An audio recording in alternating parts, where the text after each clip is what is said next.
بسم الله الرحمن الرحيم نحمد ونصلي على رسوله الكريم أما بعد السلام عليكم. All right, so let's begin.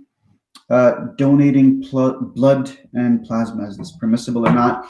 So donating blood and plasma, there is no restriction or prohibition from the Sharia that it can't be done. So very simply, donating blood and plasma, this would be permissible.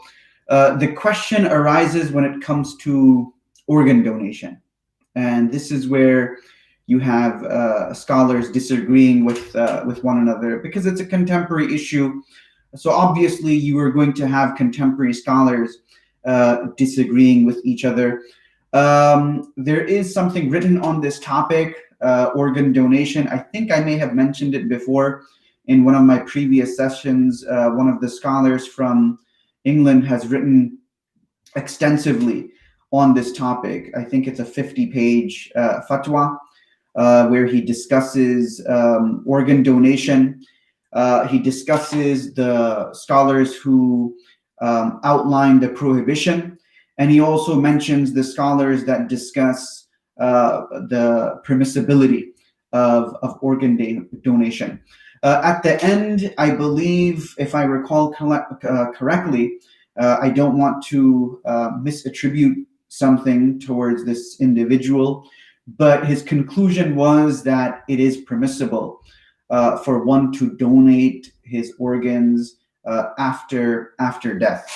So, but as far as blood and plasma is concerned, I don't know of any difference of opinion whatsoever when it comes to donating blood and plasma, especially now because with this virus going on, plasma, I believe, is very beneficial. So if someone has been tested for antibodies, then we should do our part in donating plasma. Inshallah, this could be shifa for someone, and that person also will be rewarded by Allah Azza wa Jal. Okay. Is it permissible to hunt animals for sport? Okay. So at the outset, it should be understood that Sharia, it does not prohibit the hunting of animals, provided that it's done for valid reasons. So valid reasons are acquiring meat. Perhaps you want to use the skin of the animals. Perhaps you want to use the bones of the animals. So Allah subhanahu wa ta'ala created animals as sustenance for mankind. So Allah subhanahu wa ta'ala mentions this in the Quran as well. Ya ayyuhalladhina amanu awfu bil uqud uhillat lakum bahimatul an'am illa ma yutla alaykum ghayra muhillis saydi wa antum hurum inna Allah yahkum ma yurid. That, oh, you who believe, you should uphold your agreements. You're permitted to hunt and consume animals of grazing livestock.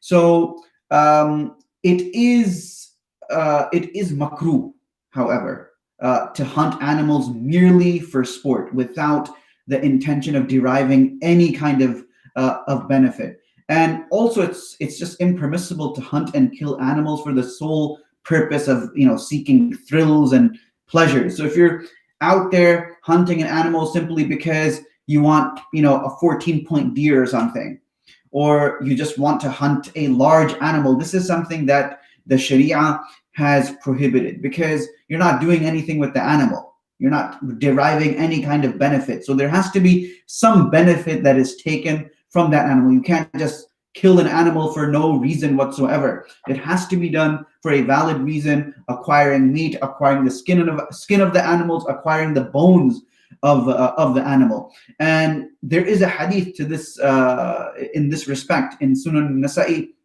The Prophet ﷺ mentions, "Man qatala usfuran abathan ajja ila Allah azza wa jal yawm al-qiyamati yaqulu ya Rabb inna fulanan qatalani abathan wa lam yaqtulni limanfa'atin." That the Prophet ﷺ said that whoever kills a small bird for no reason, it's going to beseech Allah on the day of resurrection. It will tell Allah that, oh Allah, and Allah subhanahu wa ta'ala knows, oh Allah, so and so killed me for no reason whatsoever, and he did not kill me for any beneficial purpose. So that individual, such people are going to be held accountable in the court of Allah subhanahu wa ta'ala if they just go around killing animals just for the purpose of target practice. This is impermissible in the Sharia. It is not allowed to merely hunt animals for target practice or for sport. There has to be a valid reason. And as I've mentioned, those valid reasons are acquiring meat, acquiring the skin, or acquiring the bones of the animal, or to derive some kind of benefit from those animals, even animals that are prohibited. If you're hunting them for the purpose of their skin, because you want to use the skin to stay warm. Let's say you're in a harsh climate. Let's say you're living in Alaska, and in Alaska they have polar bears. You want to hunt polar bears. That's fine, as long, and of course we can't eat polar bears. It's a predatory animal, right? So we cannot eat polar bears. But if we're hunting polar bears because we need their skin, and their skin will keep us warm, this is permissible. This would be fine. But if we just hunt for the sake of just target practice or merely for sport, this is impermissible. The Sharia does not sanction hunting for sport. Okay, let's see. Next question. Can a father force his adult son to pray Salah? Okay. At the outset, we should understand that it is fard upon the parents to inculcate Islamic values in children, so they're able to live as practical Muslims.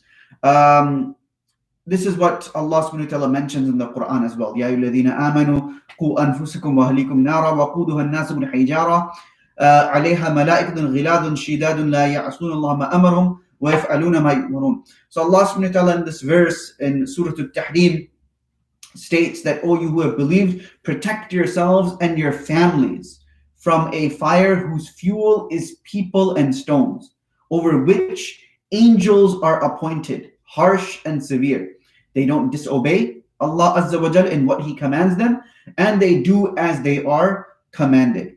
Now, I've heard many stories, and it's been observed that adopting a method of physically disciplining one's mature child is going to be counterproductive. It's going to be counterproductive. And this may lead to rebelliousness. In such a situation, the child should be regarded as a dignified adult, and we should deal with that child similar to how we would deal with an adult. So physically disciplining a mature child, this is a bad idea. It's counterproductive. It's a bad idea, and this will just lead to the child becoming rebellious. So the best thing to do for parents is a soft and understanding approach with their children, either by educating them on the virtues, the fada'il of Salah. So we need to inculcate in our children that, look, there is an akhirah. There is a place that after we die, we're going to be resurrected, and we're going to have to answer for whatever we did in this world.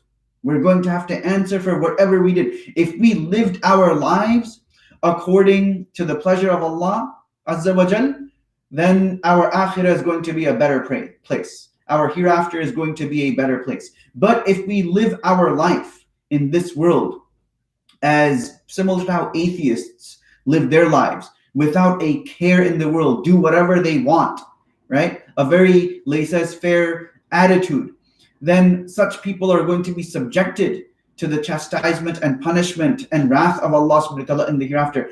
I think this is the angle that we need to teach our kids, that look, there is an akhirah, and we have to offer our salat as Muslims. I mean, this is basically the difference between us and non-Muslims, the salat. And there's so many ahadith related to individuals who miss their salat. So I think a soft and understanding approach with children is very necessary. Go through the fada'il and the virtues of salat, the importance of salat, by mentioning the various hadith. Also, when they're offering their salat, reward them with a gift. You start from a young age that, if you're regular with your salat, then you reward them somewhat. You reward them with a gift or something. And inshallah, this habit will continue, because whatever habits are created uh, when a child is young, inshallah, it is hoped that those habits will continue until the child passes away, until that child becomes an adult and leaves this world. Now, we have to also inculcate the importance of not just the salat, but other Islamic values as well. Other Islamic values are also important. Living an Islamic life, living a life of virtue, living a life based on the Sunnah of the Prophet ﷺ. These are all values that we need to impart to our children. If we do that, inshallah, then we are doing our job, and we are following the order and command of Allah subhanahu wa ta'ala, that qu anfusakum wa ahlikum nara, that protect yourselves and protect your family from the hellfire. A father or a mother should not resort to hitting. Again, this is a very bad idea when it comes to prayer, when it comes to salat. We should apply wisdom. We should apply diplomacy when advising the child when it comes to their shari'i obligation, when it comes to their religious obligations. Our children, they're going to be around, inshallah, long after we're gone. And if we show loving conduct towards our children, this will have a lasting impression on them. And inshallah, they will make dua for us. After we leave this world, they will make dua for us. Our legacy will remain in the world through our children. This is why it's very important to impart the best manners, the best morals to our children. And inshallah, it is hoped that they put this in practice, and then they can teach their children, and so on and so forth. A shepherd possesses three qualities. The Prophet ﷺ mentions in hadith, kullukum ra'in wa kullukum mas'ulun an ra'iyatihi, that each and every one of you is like a shepherd, and you're going to be asked about your flock in the hereafter. So a shepherd possesses three qualities. Number one, a shepherd is tolerant, right? When somebody grazes their sheep, he doesn't hit the sheep, right? Because there's a possibility that the sheep might become wounded. Number two, the shepherd has a great sense of responsibility, that no sheep leaves the flock. And number three, the shepherd is humble, and he doesn't resort to outbursts on his flock. So these three qualities that I've mentioned, these are qualities of leadership. One cannot become a true leader unless he possesses these qualities. So when we are at the head of the house, or when we are educating our children, these qualities need to be kept in mind, inshallah. Right. All right. Is donating breast milk to a milk bank permissible? According to Sharia, breastfeeding results in the establishment of foster relationships, and this prohibits marriage between all such people who would normally not be allowed to marry due to their biological relationships. So, for example, it's impermissible for a foster parent to marry the foster child.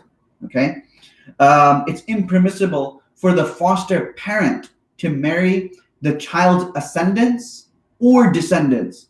It's impermissible for children who are breastfed by the same woman to marry each other. Okay, so it's necessary for the foster parent and foster child to be aware of each other's identities, so as to be able to observe the Sharia restrictions. So now, according to Imam Muhammad, rahmatullah alayhi, one of the Hanafi scholars, if the mixed milk of multiple women is administered to a child, foster relations will be established for each and every donating milk in the manner that I've mentioned, right? This method, of course, it poses a problem from a Shari perspective, because it's impossible to identify so many women. Thus, I would say, based on this, it's prohibited to donate milk to a milk bank. It's impermissible to donate breast milk to a milk bank, because it's impossible to identify who the women are, if there's a way to do that, okay, that's fine, right? Then it would be okay. But there's no way to do that. So many people are donating. We have no idea who these women are. And when a child is breastfed, then the prohibition of rada'ah, of fosterage, that becomes established. So we need to be very careful. I would consider this an issue. And we need to be very careful when Allah subhanahu wa ta'ala mentions the rules of rada'ah in the Quran. The Prophet ﷺ mentions the rules of fosterage, a woman who breastfeeds a child within the span of 2 years. These are all things that that the Prophet ﷺ has mentioned. Allah subhanahu wa ta'ala has mentioned this in the Quran as well. Continuing on, how can I make up my missed salat? Okay, so making up missed salats, we have to first and foremost calculate the number of salats that we've missed in our lifetime. So that, if there's a period in our life, let's say from the ages of 15 to 18, we have not been praying salat. So then we calculate 365 days, how many salawat I have missed, how many fajrs I've missed, how many dhuhrs I've missed, how many asrs, maghrib, isha, and witr. And then gradually we have to make those prayers up. How do we make them up? Best and easiest way to make up those prayers is that when we offer our fajr, dhuhr, asr, maghrib, and isha, we add the qada salat. So when we're doing our 2 rakat fajr at the masjid, before the 2 rakat fajr, do your 2 rakat qada of fajr, right? And your niyyah, the niyyah will be that, oh Allah, I am making up the last fajr prayer I have missed. That's one way to do it. Second way is you make niyyah. You have this, you don't have to verbalize it. You say that, oh Allah, I am making up the first fajr salat I missed. And then keep a tally, keep a chart, keep a tally. By keeping a chart, you can, cross out how many fajr salats you have read. And then you start with the dhuhr, asr, maghrib, and isha, and witr, and so on and so forth. And inshallah, before you know it, you'll be done. You'll be over and done, and you will have no prayers in your no outstanding prayers in your account. Okay. Can you follow the rulings of multiple madhahib, Brother Asif? Give me an example of this. What exactly are we asking over here? If you're asking about following multiple rulings from multiple madhahib, I would say that the individual who does this is going to be a very confused individual, because there are so many issues related to following and adhering to a madhab. So let's say a person, let me give you an example over here. Let's say a person goes for Hajj. He goes for Hajj and he decides that, I'm going to put on ihram. I'm going to put on ihram and I'm going to observe the Hanafi school when it comes to putting on my ihram. And when I'm doing my Hajj, when I'm fulfilling the different rites of Hajj, I'm going to follow the Shafi school, right? And when it comes to some other issue, he decides that I'm going to follow the Hanbali school. So that person ultimately, he's going to be very confused, and he's laboring under delusions that he can follow multiple opinions. And this is something that's, as far as he's concerned, he feels that, there's nothing wrong with this. It's okay for me to do it. And long term, this is going to pose a lot of problems for this individual if he's following multiple schools, because each and every single school, they have their own criteria, they have their own system.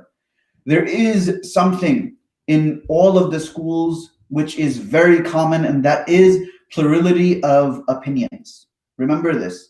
Each school has plurality of opinions. There are multiple opinions within a school. How exactly is this person who has no Islamic knowledge, who has no knowledge of Arabic, how exactly is this person going to identify the opinion which is the most preferred opinion in the school? So you have the Maliki school, right, who follow the rajih, or the preponderant opinion. How exactly is this individual going to identify the preponderant and the rajih opinion? They have a whole system, there's a whole protocol behind that. With the Hanafi school, they have something called the Muftabihi system, the Hanafi and Shafi school, a preferred opinion. And this preferred opinion is extracted from multiple opinions. So how exactly is this person who has no knowledge of Arabic, who has no knowledge of the Hanafi school and their workings and their protocol, how exactly is he going to follow the Hanafi opinion? The Hanbali school has the same thing. So following the rulings of multiple madhabs, I think this person is going to be a very confused individual. A person obviously who is mujtahid, who has reached the degree of independent reasoning. Sure, that guy, if such a person exists, you know what? I'll be the first person to follow that individual. I'll be the first, if such a person does exist, where he's reached this stage of independent reasoning. I'll be the first person to follow that person. There are many people in the past who have claimed independent reasoning. Imam Suyuti, rahmatullah alayh, he claimed to reach the degree of independent reasoning. He claimed that he is mujtahid. So his contemporary scholars, they tested him. The contemporary scholars tested him, and they put forth certain questions which he was unable to answer. So he continued to adhere to the Shafi school. I mean, this is Imam Suyuti, a polymath and a prolific writer. And yet, throughout his entire life, he followed the Shafi school. So, following the rules of multiple madhabs, I think this would pose a problem for the individual, in the long run. I mean, as I said, if a person does Hajj, puts on the ihram according to the Maliki school, does tawaf according to the Hanafi school, fulfills the rest of the Hajj rites according to the Shafi and Hanbali schools, this guy is going to be very, very confused. And let's say, let me give you another example. A person does wudu, right, according to the Shafi school, and reads according to the Hanafi school, right? Reads salat according to the Hanafi school. Again, there might be certain things in the wudu which the Hanafi school might not agree with, or vice versa. So this is a very detailed and nuanced topic that requires a lot of study, and there should be multiple sessions related to studying the rulings of, or following the rulings of, multiple madhahib. Yes, there are instances where it's permissible to follow a different school. There are instances, and historically, the four schools, they've done this. They've followed other schools because of ease, because of need, and because it was just more practical and suitable for people to follow. But they only did that after a lot of examination, after a lot of istiqra, going through and reviewing whatever they could review, and then they would take the ruling of the other school. Like, for example, the Hanafi school, a woman who has lost her husband, in the sense that she doesn't know about the whereabouts. Now, the Hanafi school, the position is that this poor woman, would have to wait for 60, 70 years before she can remarry. Practically, this doesn't make sense. She doesn't know the whereabouts of her husband. So the Hanafi school, and this is based on sound reasoning as well. Each school, they have their own legal theory. And this is based on sound reasoning, where the Prophet ﷺ says that a'maru ummati bayna sittin wa sab'in, that the lifespan of my ummah, this is between 60 to 70. So Abu Hanifa rahmatullah alayhi opined that, okay, this is how much and how long a person can live. Thus, this woman cannot marry until 60, 70 years pass. Again, this is sound reasoning, but it's impractical. It's impractical. So the Hanafis, they take fatwa from the Maliki school that she would wait for 4 years. After 4 years, if there is no knowledge of the whereabouts of this woman's husband, she's free to remarry. She's free to remarry someone else. This would be fine. She would go to a qadi, she would go to a judge. The judge would dissolve the marriage, and she's free to remarry someone else. And even if that other husband comes back, that's it. He's no longer the husband. That person is no longer the husband because the qadi has dissolved the marriage. Okay. Do you know what you own? I mean, this is actually a very pertinent question. That when we, each and every single one of us, we have to leave this world, and we have to ask ourselves that who owns the house that we live in? What about the second house if we have one? Who owns it? Is it me? Is it the spouse? Is it jointly owned? If it's jointly owned, what's the proportion? Who owns the money in a joint bank account? What's the proportion of that? Who owns the cars?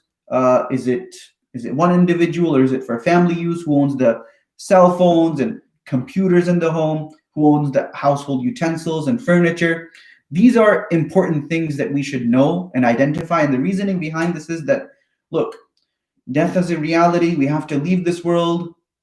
After we leave, then the taqsim, the mirath, that takes place. The taqsim, it takes place. The wiratha, the rules of wiratha, the rules of inheritance, they come into play now. And it's important to know all of this because ambiguity in a deceased person's wealth, it impacts on the amount of inheritance heirs will be entitled to, right? Ambiguity in a deceased person's wealth impacts on the amount of wealth a person is entitled to under a will as well. So this is not discussed at times because families, they might have to contemplate separation or death, or sometimes there's often an implied or explicit understanding that if either spouse dies, the other will take ownership of all of the assets. And this is contrary to the Islamic teachings, right? Because a person is entitled to a gifted proportion of all of the assets while alive. That's fine. And Islam has specified the shares of inheritance for heirs, including for spouses after a person's death. So therefore, spouses are entitled to a portion of each other's assets, but not all assets. Okay. Now, this is why it's very important that we have to identify exactly what we own, how much, and in what proportion, so that after we leave this world, it's easy for the heirs to do taqsim, to distribute according to the Sharia standards, according to the Sharia criteria. Okay. Are there any further questions? That concludes today's question and answer session. If there are further questions, inshallah, let me know. What are your thoughts on Mufti Abu Layth? Naeem. His name is Naeem Ajmal. His name is not Abu Layth. His name is Naeem Ajmal. About you. Okay. Yeah, he did. He did make a video about me. He was on a WhatsApp group with me. And he left that WhatsApp group. He cited bullying, that I was bullying him, which is very untrue. I mean, how is that even possible when I'm in the United States and he's all the way in England? So the guy, he speaks a lot of untruths, and he's known to be someone who really goes out of his way to embellish what really happened. So he lies a lot. This is an individual that just speaks blatant lies, unfortunately. And this is not something. It's not something new. It's not something new. This is a very common thing that he does. You simply need to ask the people of Birmingham. Ask the scholars over there about this individual. I'm sure they will be able to tell you all about what he does. From what I know, he's not that he doesn't have a following as far as England is concerned. This is what I know, and this is what I've been told. He was in Pakistan at one time. He was someone who I knew. I used to have tea with him, but because of his aberrant and atypical opinions, I had to disassociate myself from him because his opinions are very atypical. They're aberrant, and they go against mainstream Islam. He's the type of individual that takes from the slip-ups of scholars. Everybody makes mistakes. All scholars, they have made mistakes. And he's the type of individual that will just follow those scholars, and he'll go ahead and take their opinions and tell the people that this is mainstream opinion. So we need to be very mindful and careful. And this is why I've mentioned in the previous session that if we want to follow scholars, or if we want to follow the scholars who are on haqq, who are on the truth, then we ourselves need to make an effort to search for the truth, right? We ourselves need to make effort to search for the truth. And then we can identify the scholars who adhere to the truth and who follow the truth. I mean, this is the only way. We can't just take things at face value. I mean, we can read, right? We have that much knowledge. We have common sense. So this is what we need to do. We need to find the haqq ourselves. We need to identify the haqq and the truth for ourselves, and then we will come across scholars that speak the truth, and then we can adhere to such individuals. We can adhere to such scholars. Okay, so Brother Asif, if there are any further questions, let me know, inshallah. I mean, my number is public, so you can text me anytime. We'll stop for today. Jazakallah khairan. Assalamu alaikum wa rahmatullahi wa barakatuh.